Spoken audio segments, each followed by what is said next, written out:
Hi everyone, welcome to another Word in Season. The word I want to talk to you about today is change. Bob Dylan sang, "For a times they are a-changing." And I think when we look at the world around us today, even in this past week as we've had to put on again the dreaded masks and go back into a time of restrictions, as we consider what's going on in our church at the moment with the bringing in of the Thornley campus and the releasing out of the Kubi church, it's just a time of change and transition. As I look around me in people's lives, they just seem to be embracing change wherever they go as well. And it just feels like a season where things are being shaken, are being sifted and sorted, where seasons are ending and new seasons are beginning. I wonder if you see that in your own life today. In one sense, change is inevitable. The wisdom writer in Ecclesiastes 3 writes these beautiful words that we all know so well.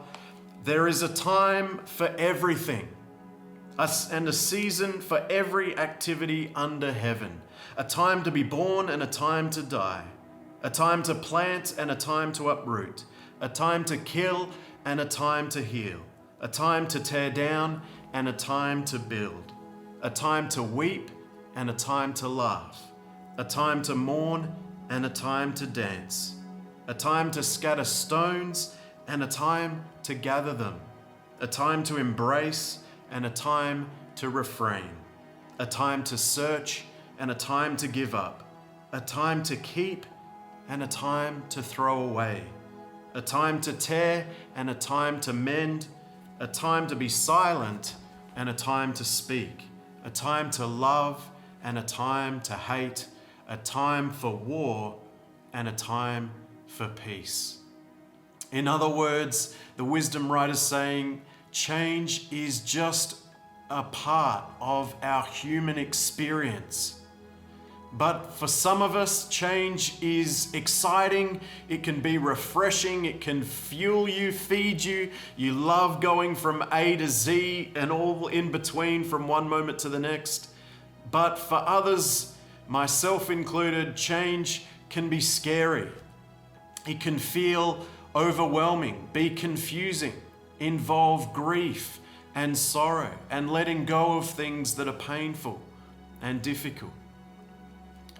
But wherever you find yourself in the experience of change right now, there's just two quick encouragements I want to leave with you today. The first comes just a few verses later in this Ecclesiastes passage. It says, God has made everything beautiful in its time. He's also set eternity in the hearts of humankind, yet they cannot fathom what God has done from beginning to end. So you may not know the purpose behind the change you're experiencing right now. You may not know why. Why is this happening? Why does everything feel like it's changing? You may not see where the road ahead is taking you. But God has made everything beautiful in its time. Not only that, He's set, and that word set means He's given eternity into your heart. So that no matter what happens from the beginning to the end, eternity with Him remains your ultimate destination.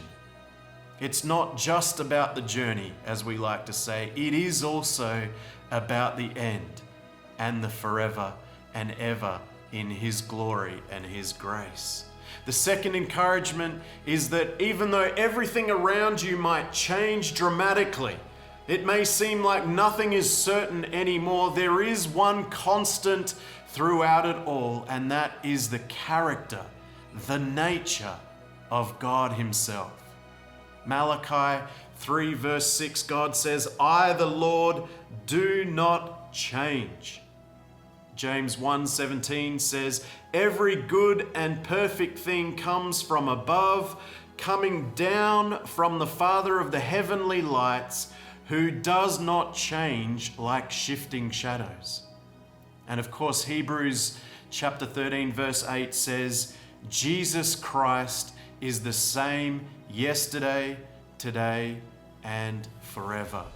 The same Jesus who went to the cross, who gave of himself, who lowered himself for you and for me, who took on our punishment, our shame, our guilt, who took all our fears upon his shoulders and was crucified in our place.